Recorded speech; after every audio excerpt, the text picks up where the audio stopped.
ওং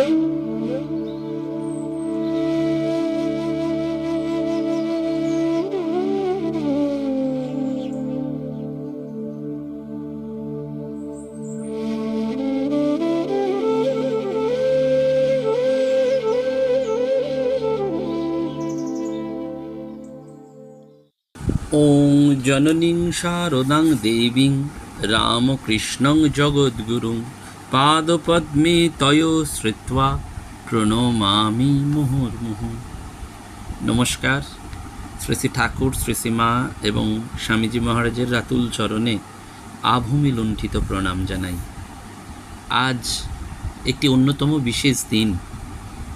বাগবাজারে শ্রী শ্রী মায়ের বাড়িতে আজকে জগজ্জননী যুগজননী শ্রী শ্রী মায়ের শুভ পদার্পণ দিবস। সারা জগৎ আজ তাকিয়ে রয়েছে মায়ের বাড়ির দিকে। সকাল থেকেই মাতৃমন্দির ও পুণ্য অঙ্গনে যেন মানুষের কোলাহল, ভক্তের আরতি, সন্তানের জ্বালা জোড়ানোর প্রধান আশ্রয়স্থলে ভিড়। তাই আজকে আমরা শ্রী শ্রী মায়ের কথাই স্মরণ মনন করব। শুধু শুরুতেই আমাদের একটি ঘোষণার কথা বলতে হয় যে আগামী 29শে জুন স্নানযাত্রার পুণ্যদিনে শ্রী শ্রী রাধা গোবিন্দ জিউ মন্দির শুকচরে গোবিন্দজির অভিষেক হবে, পূজা পাঠ এবং ধর্ম প্রসঙ্গ হবে। আপনারা যারা এই মন্দিরে যাওয়ার জন্য ইচ্ছুক তারা আমাদের সাথে অবশ্যই যোগাযোগ করবেন এবং আত্মবিকাশ এবং বিবেকানন্দ অনুধ্যান কেন্দ্রের একটু পাশে থাকবেন প্রতি মাসে, যদি আপনাদের পক্ষে একটু সম্ভব হয়। আমি সতেরো মা, অসতেরো মা। ভয় কি? সুখ দুঃখপূর্ণ এই জগৎ, তোমাদের কোনো ভয় নেই। বিভীষিকা প্রলোভন আসুক, তাতে তোমাদের কি হবে? তোমাদের কোনো ভয় নেই। বাবা, জীবনের সকল সময় সকল অবস্থায় মনে রেখো আমার একজন মা আছেন। এই অহেতুকী কৃপার কথা আমরা যেন আজকে বারবার অনুভব করতে পারি। আজকের যে কোনো মনননির্ভর সামাজিক পরিবেশে ব্যষ্টির দায়সম্ভূত কর্ম সম্পাদনার সমান্তরালে এই নির্হেতু ভাবের যে প্রণোদনা, সেটি অপরিহার্য। আমরা সবসময় বুঝতে পারি যে এই মা আমাদের সকলের মা। সেজন্য বলা হয় যে নারীত্বের এক নতুন সংজ্ঞা যেন জগজ্জননী মা। তিনি এক মহত্তমা নারী, তিনি এক জননী, সত্য জননী। মহাপুরুষ মহারাজ শ্রী শ্রী মায়ের আবির্ভাব প্রসঙ্গে বলেছিলেন, জগতের সমগ্র নারী জাতিকে জাগাবার জন্যে মহাশক্তিরূপিণী মা এসেছিলেন নরদেহে। সত্যি সত্যি তো একটা পরিপূর্ণ এবং সর্বাঙ্গ সুন্দর যে মাতৃ প্রতিমা কীরকম হতে পারে, সেইটি যেন আজও আমরা মাতা ঠাকুরানীর আবির্ভাবকে দেখলেই বুঝতে পারি। নারী জাগরণের বীজ যদি অনুধাবন করতে হয়, নারী আন্দোলনের ইতিহাসকে যদি আলোচনা করতে হয়, যদি নারীবাদী চিন্তাকে নিয়ে আমাদের আলোচনা করতে হয়, তাহলে শ্রী শ্রী মায়ের এই দিব্য জীবন অনুধ্যানের মধ্যে দিয়েই আমরা বুঝতে পারি যে মায়ের জীবনই হচ্ছে ধ্রুবতারার মতন দিক নির্দেশক। তিনি এই যুগের কাছে এক মহত্তমা নারী, সম্পূর্ণরূপে অন্তরালবর্তিনী হয়েছেন এবং যুগাবতারের তিরোধানের পর ধীরে ধীরে তার বিশ্বের কাছে সব প্রকাশ হয়ে ওঠা যেন তার কাজের একটা অঙ্গ হিসাবেই ক্রমশ স্পষ্ট হয়েছিল। স্বামী যোগানন্দজি স্বামীজিকে বলেছিলেন, মাকে এখন লোক সমক্ষে নিয়ে এসো না, কারণ তার মূল আশঙ্কা ছিল যে এই পূত চরিত্র নারীকে চর্মচক্ষে দেখার যে যোগ্যতা অনেকেরই নেই। সত্যিই তাই, আজও আমরা মাকে বুঝতে পারি না। আমরা আজকে মায়ের হয়তো চিত্র দেখি, প্রতিকৃতি দেখি, মায়ের মূর্তি দেখি, যাই, কিন্তু বুঝি যে মা প্রকাশিত না, তিনি প্রকৃতই অদৃশ্য। মরজীবন থেকে অন্তরিত হবার পরেও তিনি সাকার হয়ে রয়েছেন তার বাণীতে এবং তার সাংসারিক জীবনের এই কর্ম প্রবণতার মধ্যে দিয়ে। অসাধারণ ছিল তার মাতৃত্ব, মাতৃত্বকে তার অধীনতার সমার্থক প্রতিপন্ন করায়। বিশ্ববাসীর কাছে আজ মাতৃত্বের মূর্ত বিগ্রহ হচ্ছেন শ্রী মা। তিনি বিশ্বজননী, যদিও তিনি নিঃসন্তান। পিতৃগৃহেই জননী শ্যামাসুন্দরী দেবী তাকে স্বাধীনতা দিয়েছিলেন, সিদ্ধান্ত গ্রহণের স্বাধীনতা ঠাকুরও তাকে দিয়েছিলেন। শেয়াল কুকুরের মতন কতগুলো কাচ্চা বাচ্চা বিয়ে কি হবে, আর মাও তার উত্তর দিয়েছিলেন। কিন্তু এই মাকে আমরা দেখতে পাই তার অসাধারণ তিতিক্ষা। গৃহস্থালির প্রতিটি বিষয় তিনি দৃষ্টি দিতেন, প্রাণের আনন্দে কাজ করতেন। নহবর্তের ক্ষুদ্র পরিসরে নিজেকে আবদ্ধ রেখে স্বামী ভক্তদের আহারের নিত্য আয়োজন করেছেন, বৃদ্ধ শ্বশ্রু মাতার সেবা করেছেন। সকল কাজের শেষে আকাশের নিষ্কলঙ্ক চাঁদের দিকে তাকিয়ে গভীর ধ্যানে তিনি ডুবে গেছেন। আবার দাম্পত্য জীবনেও তার যে ব্যতিক্রমী চরিত্র, সেটিও যেন আলোচিত। তাই মানদাশঙ্কর দাশগুপ্ত তিনি খুব সুন্দর করে শ্রী মা সারদা দেবীর গ্রন্থের শেষ উপসংহারে লিখেছিলেন, শ্রী মা দেবী এবং মানবী দুই। আমাদের মধ্যে তিনি মানবীর ন্যায় বিচরণ করিয়াছেন, তাই তিনি মানবী। আর তিনি স্বরূপত আদ্যাশক্তির জগন্মাতা, তজ্জন্য তিনি দেবী। এই মায়ের কথা বলতে গেলে আমাদের খুব সাবধানে বলতে হয়। 1897 সালের 26শে জানুয়ারি স্বামী বিবেকানন্দ পাশ্চাত্য থেকে ফিরে এসেছিলেন এবং কলকাতায় এসেছিলেন 20শে ফেব্রুয়ারি। সেই বছরই তিনি রামকৃষ্ণ মিশন অ্যাসোসিয়েশন প্রতিষ্ঠা করেন 1 মে। আর 1898 খ্রিস্টাব্দের শেষের দিকে একটা প্রেস কিনে কলকাতার কম্বুলিয়া টোলায় 14 নম্বর রামচন্দ্র মৈত্র লেনে গিরীন্দ্রলাল বসাকের বাড়িতে প্রথম উদ্বোধন কার্যালয়ের সূত্রপাত করেন। প্রেসের নাম দেওয়া হয়েছিল উদ্বোধন প্রেস। এখান থেকেই স্বামী ত্রিগুণাতীতানন্দের সম্পাদনায় 1899 খ্রিস্টাব্দের 14 জানুয়ারি উদ্বোধন প্রথম পাক্ষিক পত্রিকা রূপে প্রকাশিত হয় এবং উদ্বোধন পত্রিকার নামকরণ করেছিলেন স্বামী বিবেকানন্দ। তার প্রস্তাবনাটিও স্বামী বিবেকানন্দ খুব সুন্দর করে ভূমিকা রচনা করে দিয়েছিলেন। কিন্তু এই উদ্বোধন পত্রিকায় পরবর্তীকালে শরৎ মহারাজ উদ্বোধনের সঙ্গে ঘনিষ্ঠভাবে যুক্ত হন। 1908 খ্রিস্টাব্দে গোপালচন্দ্র নিয়োগী লেনে উদ্বোধন উঠে আসে। কিন্তু এই উদ্বোধনের পাশাপাশি শরৎ মহারাজ অনুভব করেছিলেন মায়ের বাড়ি নির্মাণের জন্য। 1908 খ্রিস্টাব্দের নভেম্বর মাসে উদ্বোধন কার্যালয় স্থায়ীভাবে উঠে এলেও শ্রী মায়ের শুভ পদার্পণ ঘটে 1909 সালের 23শে মে এবং বেলুড় মঠের এই নতুন শাখা কেন্দ্রটির নাম হয় শ্রী রামকৃষ্ণ মঠ, বাগবাজার। এবং বাড়ি তৈরির উপযুক্ত পরিমাণ অর্থ তখন ছিল না শরৎ মহারাজের হাতে।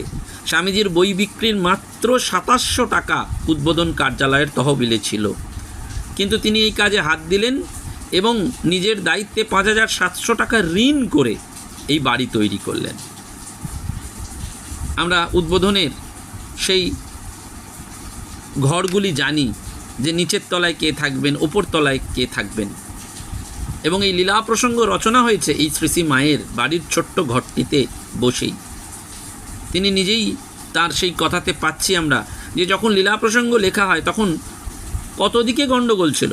মা উপরে রয়েছেন, রাধু রয়েছে, ভক্তের ভিড়, হিসাবপত্র রাখা, আর বাড়ি তৈরি করার অনেক টাকা ধার হয়ে গেছে। নিচের ছোট ঘরটিতে বসে যখন লীলা প্রসঙ্গ লিখছি তখন আমার সঙ্গে কেউ কথা কইতে সাহস পেত না, ভয় করত। আমার অনেকক্ষণ ধরে কথা বলার সময়ই ছিল না। কেউ কিছু জিজ্ঞাসা করলে চটপট সেরে নাও বলে সংক্ষেপে শেষ করতাম। বলছেন যখন উদ্বোধনে বাড়ি হয় তখন 11,000 টাকা দেনা, এই দেনা ঘাড়ে নিয়ে বাড়ি করা হলো। বই বিক্রি ইত্যাদির দ্বারা শোধ হয়েছিল। মাকে রাখার জন্যেই এই বাড়ি করা, তাকে কেন্দ্র করে তাঁর জন্যেই সব, এইভাবে ভরপুর হয়ে তখন সব কাজ করতুম। দেখুন এই যে মাকে রাখবেন, 1909 খ্রিস্টাব্দের 18ই ডিসেম্বর এই বাড়ির লাগোয়া 1 কাঠা 4 ছটাক জমি 1850 টাকায় কেনা হয়, এবং তারপরে 1915 সালে এই জমির ওপর একতলায় একটা, দোতলায় একটা ঘর আর কাঠের সিঁড়ি, সেটি আমরা এখনও জানি। এবং এই বাড়িতেই 1902 সালের 21শে জুলাই শ্রী মায়ের মহাপ্রয়াণ ঘটে। তার স্থূল দেহ ত্যাগের আগে তার ব্যবহৃত ঘরটি, ঠাকুর ঘরেই তার ব্যবহৃত খাটটির ওপর সেই ফটো রাখা হয়েছিল। অর্থাৎ 1316 খ্রিস্টাব্দের 9ই জ্যৈষ্ঠ রবিবার মা এই বাড়িতে পদার্পণ করেছিলেন রাধু এবং মাকুকে নিয়ে। গোলাপ মা, যোগিন মা সেই সময় থেকেই মায়ের আজীবন সেবিকা হয়েছিলেন। বাড়ি দেখে খুশি হয়ে তিনি খুব আশীর্বাদ করেছিলেন কাকে না, শরৎ মহারাজকে। কারণ স্বামীজির বিশেষ ইচ্ছা ছিল যে কলকাতায় একটা স্থায়ী বসবাসের জায়গা হোক মায়ের জন্য। কেন? মা হচ্ছেন শুভদা, মা হচ্ছেন শান্তিদা, মা হচ্ছেন মোক্ষদা। স্বামী নির্লেপানন্দজি বলছেন যে এই যে নতুন আনকোড়া মার ছোট্ট বাড়িটি একেবারে গঙ্গার তীরে, একেবারে সদর রাস্তার ওপরে নয়, ট্রামের ঘরঘরানি নেই, যানবাহন, ডাকঘর সব কাছাকাছি। গঙ্গ উপকূলে মার অন্তলীলা, উদ্বোধনে তখন আনন্দ, নাচে শান্তি, নাচে স্বস্তি, নাচে সাম্য, নাচে ভক্তি, নাচে মুক্তি, নাচে পরমাপ্রীতি। অর্থাৎ উদ্বোধন মানে এটি, মায়ের যেন ভাণ্ডারদ্বার খোলা, দিয়াতং ভুজ্যতাং, এই হচ্ছে মায়ের। 1894 থেকে স্বামীজি আমেরিকা থেকে বলেছিলেন না, প্রথমে মাতা ঠাকুরিনীর জন্য একটা জায়গা করার দৃঢ় সংকল্প করেছে।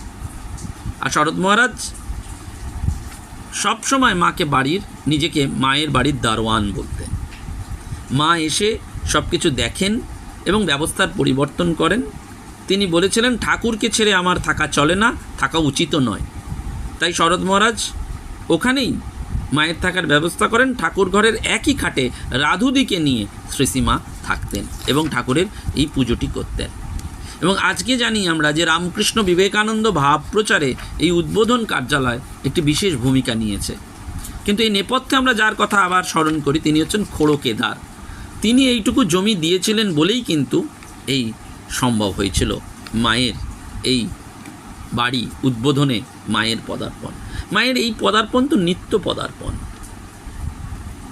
একেবারে, কারণ শ্রী মাকে কেন্দ্র করেই যেন গড়ে উঠেছিল এক নতুন আদর্শ, এক নতুন রূপ।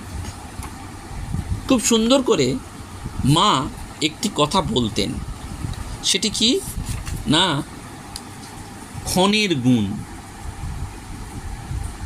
আমরা জানি যে ক্ষণ খুব ক্ষণস্থায়ী, সেটা আমাদের নিকট খুব সহজে ধরা দেয় না। শ্রী মা তাই জন্য বলেছিলেন যে এই যে জীবনে একটা নিষ্ঠা, অভ্যাস, প্রচেষ্টার দরকার। কারণ কখন যে ক্ষণ বয় বলা যায় না, ও হঠাৎ এসে উপস্থিত হয়, টের পাওয়া যায় না। সেজন্য যতই গোলমাল হোক, নিয়ম রাখা খুব দরকার। এবং কার্যের সফলতা প্রসঙ্গে শ্রী মা বলতেন, যা না করে ধনে জনে, তা করে ক্ষণের গুণে। অর্থাৎ লোকজন বা বিষয় সম্পত্তির দ্বারাই কেবল কার্য সমাধা হয় না, যদি না তাতে কালের বা ক্ষণের আনুকূল্য থাকে। ক্ষণের গুণ মানে শুভ সময়, ক্ষণের সহায়তা, সুগম লাভ। সেজন্য আধ্যাত্মিক জীবনে এই ক্ষণ রক্ষা করা খুব গুরুত্বপূর্ণ। প্রত্যেকটা তীর্থস্থানের একটা ক্ষণ রয়েছে, মুহূর্ত রয়েছে। রাজা মহারাজ খুব সুন্দর করে বলতেন, বৃন্দাবনের সময় হচ্ছে রাত্রি 2টো থেকে 4টে পর্যন্ত, কাশীর সময় হচ্ছে ভোর বা রাত্রি 3টে থেকে ভোর পর্যন্ত, বেলুন মঠে 4টে থেকে ভোর, আর ভদ্রকে বেলা 2টো থেকে 4টে হচ্ছে জপ ধ্যানের প্রকৃষ্ট সময়। কারণ এই সময় একটা স্পিরিচুয়াল কারেন্ট বয় এবং এই প্রভাবে এই সময় সাধনা করলে দ্রুত আধ্যাত্মিক উন্নতি হয়। আমরা আধ্যাত্মিক জীবনে উন্নতি করতে চাই, কিন্তু আমরা কখনো বুঝতে পারি না যে এই সংসার ক্ষণস্থায়ী, একেবারে মরীচিকা। আমাদের নিশ্চিত মৃত্যুকে স্মরণ করে শাস্ত্র বারবার সেই কথা বলেছে। কি বলেছে না, কিং প্রমতস্য বহুভি পরক্ষর হৈহাহ নৈরিহ বরং মুহূর্তং বিদিতং ঘটাতে শ্রেয়সে ইয়ত। অর্থাৎ বিষয় মদে মত্ত ব্যক্তির অজ্ঞাতে বহু বৎসর কাল অতিবাহিত হয়ে যায়, তাতে কিচ্ছু ফল হয় না। কিন্তু যে মুহূর্তে সে জানতে পারে যে জীবন বৃথা যাচ্ছে, সেই মুহূর্তেই পূর্বের বহুকাল হইতে শ্রেষ্ঠ, কারণ তখনই সে নিজের কল্যাণের জন্য তখন সে তৎপর হয়। আমাদের এইটিকে বারবার অনুধ্যান করতে হয়। সেজন্য আমাদের এই মাকে দরকার।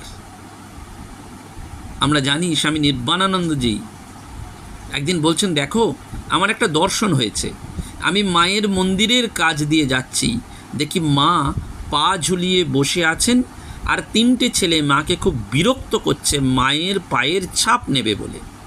আমি সেখানে যেতে মা বললেন, দেখো তো বাবা, এরা কি বিরক্ত করছে, জ্যান্ত মানুষের কেউ পায়ের ছাপ নেয়?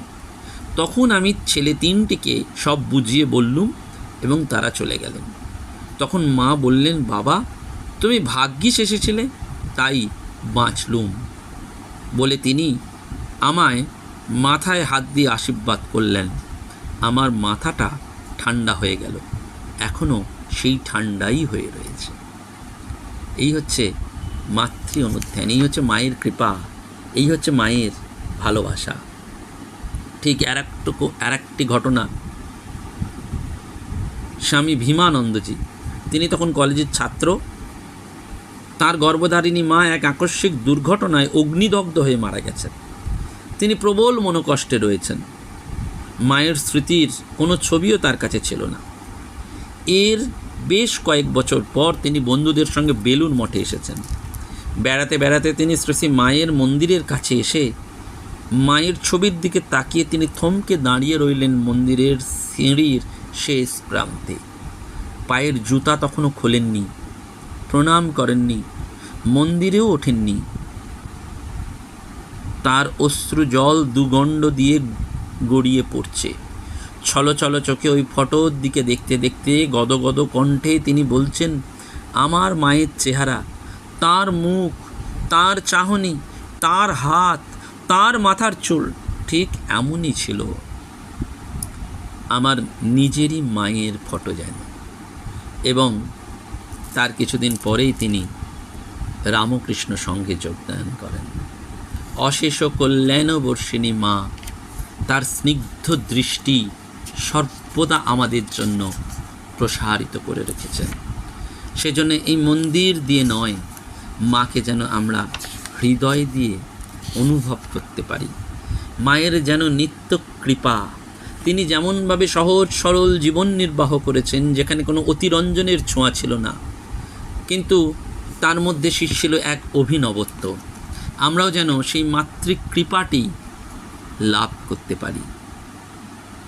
ঐশ্বর্যী মহারাজ বলছেন, মায়ের গঙ্গাবাই ছিল, গঙ্গা স্নান করতে, গঙ্গা দর্শন করতে ও গঙ্গা তীরে থাকতে মা ভালোবাসতেন। তাই বেলুড় মঠের মন্দির ওই কিন্তু গঙ্গার দিকে মুখ করা। আর বাগবাজারে মায়ের যে মন্দির, সেটিও কিন্তু ওই গঙ্গারই তীরবর্তী। সেজন্য আমাদের সব সময় মনে রাখতে হবে যে আমাদের জীবনে যাই আসুক না কেন, আমরা যেন জীবনভর মাকে ধরে থাকতে পারি।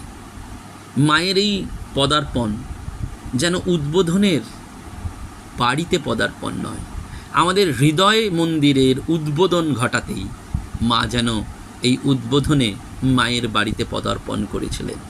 বারবার তার রাঙাচরণ আমাদের হৃদয় মন্দিরে তিনি প্রবিষ্ট করে বুঝিয়ে দিয়েছেন, চিন্তা করছো কেন, প্রতি মুহূর্তেই দেখতে পাবে, অনুভব করবে আমি রয়েছি। সাধনা, তপস্যা, নিষ্ঠায়, ভালোবাসায় আমরা যেন মাকে উপলব্ধি করতে পারি, আমাদের স্বরূপকে যেন আমরা উপলব্ধি করতে পারি। নমস্কার, ধন্যবাদ। প্রাণারাম প্রাণারাম প্রাণারাম প্রাণারাম প্রাণারাম প্রাণারাম। কি যেন লুকানো নামে তাই মিষ্ট এত তব নাম প্রাণারাম প্রাণারাম।